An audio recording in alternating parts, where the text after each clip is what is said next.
প্রাচীন মাওরি জনজাতির অধিকার কেড়ে নেওয়া সংক্রান্ত বিলের প্রতিবাদ করতে আদিবাসী নাচে মেতে উঠলেন পার্লামেন্টের কনিষ্ঠতম এমপি হানা রাওহিতি।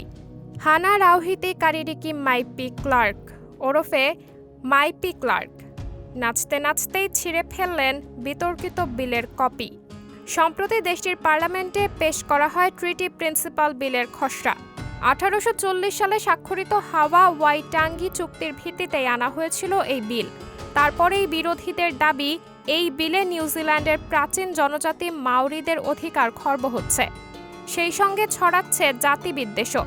বিলের খসড়া পাঠের পরেই প্রতিবাদ শুরু করেন নিউজিল্যান্ডের সর্বকনিষ্ঠ এমপি মাইপি ক্লার্ক।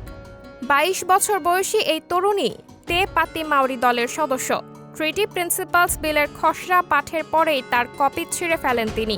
তার দাবি, দেশের প্রাচীন উপজাতির অধিকার কেড়ে নিচ্ছে নতুন বিল। তারপরে মাওরিদের ঐতিহ্যশালী হাকা নাচে মেতে ওঠেন তিনি। সঙ্গী হন বেশ কয়েকজন বিরোধী এমপিও। পার্লামেন্টের অধিবেশন দেখতে গ্যালারিতে হাজির থাকা অনেকে নাচের তালে পা মেলান। গোটা ঘটনার ভিডিও ভাইরাল হয়েছে নেট দুনিয়ায়। যদিও সাসপেন্ড করা হয়েছে ওই এমপিকে। পার্লামেন্ট থেকে বের করে দেওয়া হয় কয়েকজন সদস্যকেও। শেষ পর্যন্ত অবশ্য পাশ হয়ে যায় বিলটি।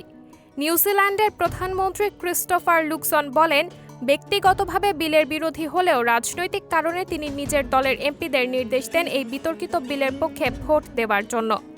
বিংশ শতাব্দীর মাঝামাঝি সময়ে নিউজিল্যান্ডের আদিবাসী ভাষা ও সংস্কৃতি কমে গিয়েছিল। অনেক উপজাতীয় জমি বাজেয়াপ্ত করা হয়েছিল এবং মাওরিদের অনেক সুবিধা থেকে বঞ্চিত করা হয়েছিল।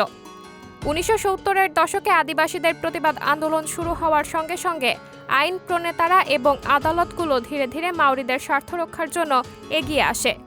মাইরন লিবার্টারিয়ান পার্টি অ্যাক্টের নেতা ডেভিড সিমুর মাওরিদের আলাদা অধিকার প্রদান করার পক্ষে সওয়াল করেছেন।